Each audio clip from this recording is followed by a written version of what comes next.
চেষ্টা করে তাদের মালিকের পাশে এটা থাকতে। একটা এলসিসি ঠিক আমরা এমনইভাবে এলসিসি পালমা নামের একটা অবুঝ কুকুর সারা জীবন তার মালিকের পাশে থাকতে চেয়েছিল, কিন্তু সেই অনেক মালিক সুন্দর। তার স্বার্থের আশায় এটা একটা কুকুরটাকে ফেলে এলসিসিয়ান রেখে ডগ। যায় একটা এয়ারপোর্টে।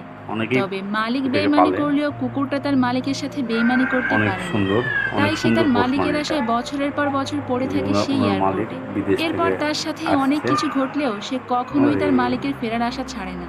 বলছিলাম 2021 সালে মুক্তি পাওয়া সত্য ঘটনার উপর নির্মিত রাশিয়ান হার্ট টাচিং মুভি আর ডগ নেমড পালমার কথা।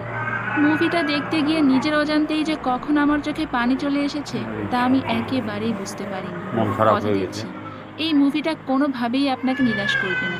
তো অনেক চলুন সুন্দর। ঘুরে আসি এক অবুঝ প্রাণীর ভালোবাসার গল্প থেকে। ও অবশ্যই সঙ্গে লেগেছে।